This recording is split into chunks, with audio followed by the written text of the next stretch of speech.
do sexto ano, tudo bem com vocês? Professor Didier Kinsey aqui para mais uma aula de língua portuguesa. Meu dente está incomodando. O leão da revisão está aqui para mais uma revisão, pessoal. Hoje a revisão é sobre texto informativo à entrevista. Vamos revisar então, né? Esse capítulo vocês sabem que já foi feito, né? Durante o trimestre, durante a quarta apostila, né? Vamos revisar alguns pontos importantes então dessa apostila, né? Desse módulo, a entrevista, certo?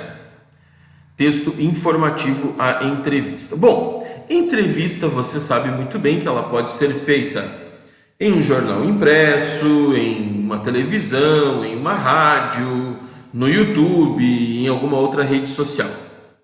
Tem essa peculiaridade de ser um entrevistador que está fazendo perguntas a um entrevistado, certo?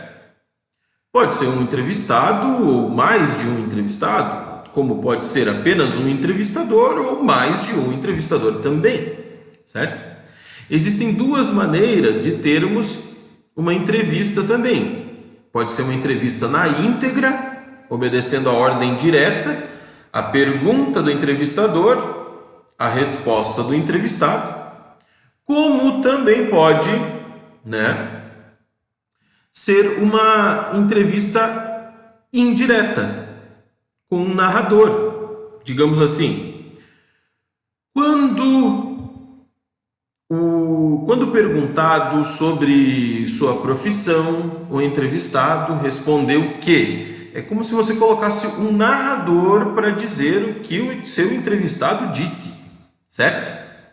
Então tem essas duas maneiras aí de fazermos uma entrevista, né? Texto de discurso direto ou discurso indireto. O discurso direto é aquele que eu havia explicado ali, né? A pergunta e depois a resposta. O discurso indireto é aquele que tem o narrador, como eu havia explicado. Ok? Muito bem, muito bem. A entrevista que vocês leram foi com uma autora de livros chamada Marina Miyazaki Araújo. E ela contou, né, nessa entrevista, como eram os tempos dela de escola, o que ela gostava da escola, o que ela não gostava, todas essas coisas. Vocês entrevistaram o professor, lembram disso? A gente parou uma aula e vocês me entrevistaram. Vocês fizeram perguntas, mandaram perguntas e eu respondi durante a aula. Lembram disso? Foi até bem divertido, foi legal, enfim. Né? Relembrar para mim, né?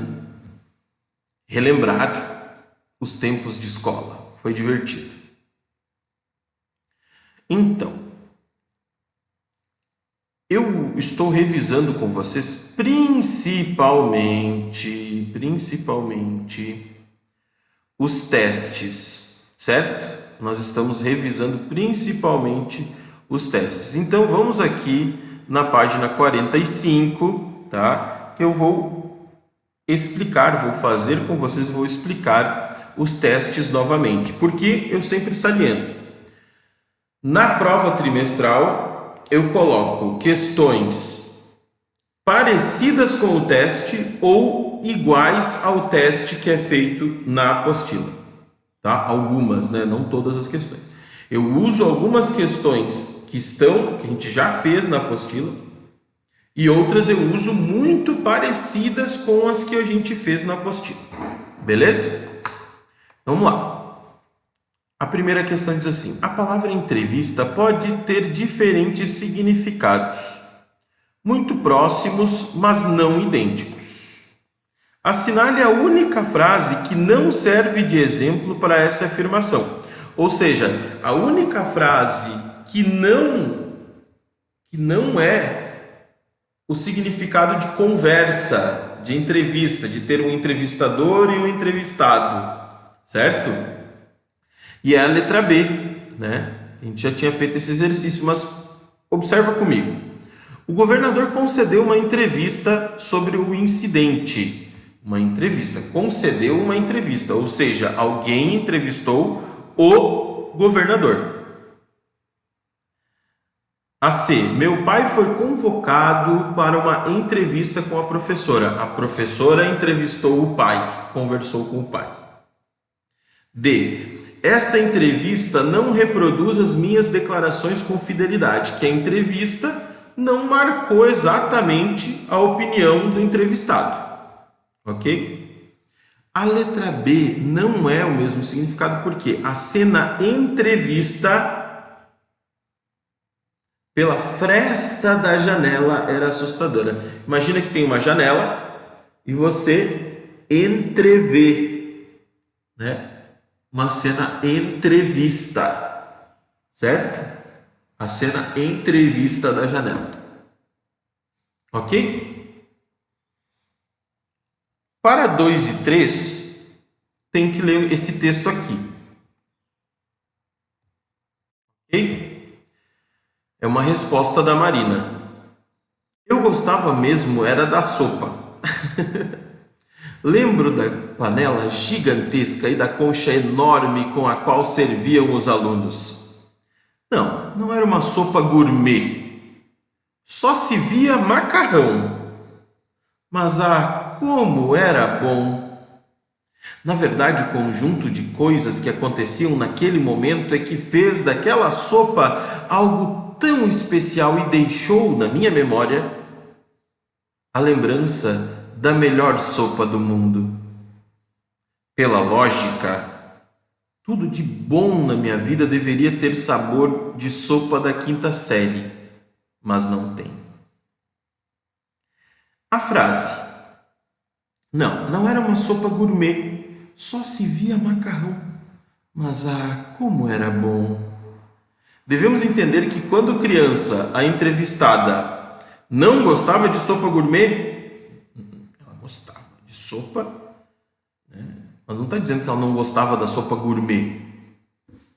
Não gostava de nenhuma sopa, ela adorava a sopa da quinta série. Gostava de sopa apesar de tanto macarrão, né? Ela não era nenhuma sopa gourmet, só se via macarrão lá em cima, né? Isso é um ponto negativo dentro desse contexto. Só se via macarrão, tá? Então é por isso, né? Gostava da sopa apesar de tanto macarrão nela. Gostava de sopa porque continha muito macarrão. Não, ela não diz isso. Ela diz que não era nenhuma sopa gourmet. Só se via macarrão. Mas como era bom! Só tinha macarrão naquela sopa, mas era bom, que uma coisa. Então, letra C. A 2C, né? Essa daqui. A 3 diz assim: a sopa servida na escola não era gourmet por quê? Era muito boa? Não, uma coisa gourmet, teoricamente, é para ser muito boa, né? Mas, e uma coisa não gourmet pode ser boa também. Ok? Mas esse não é o significado. Ela não era gourmet porque era muito boa.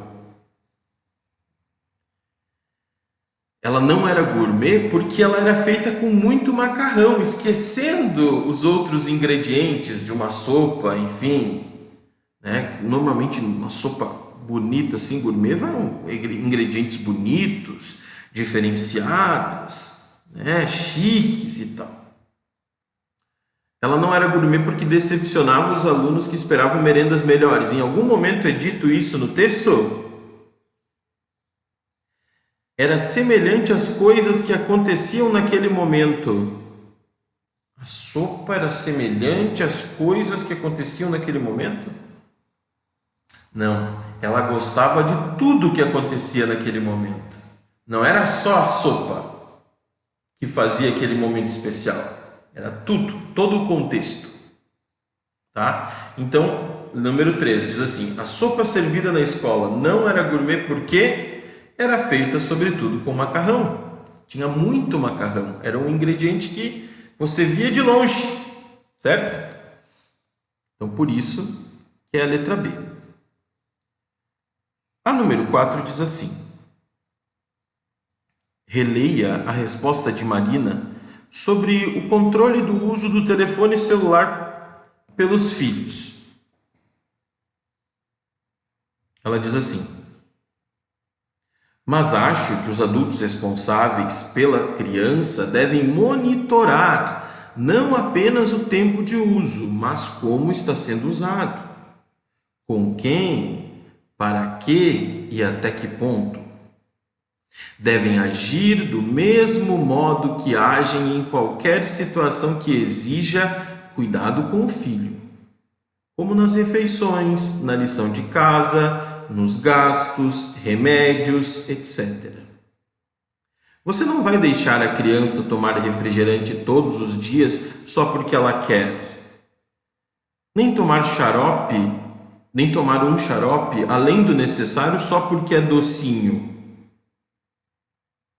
Importante saber que existem regras e que os dois lados cumpram.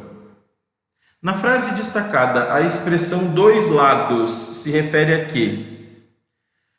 Pessoal, dois lados cumpram as regras. Quem são esses dois lados? Os pais e as crianças, certo?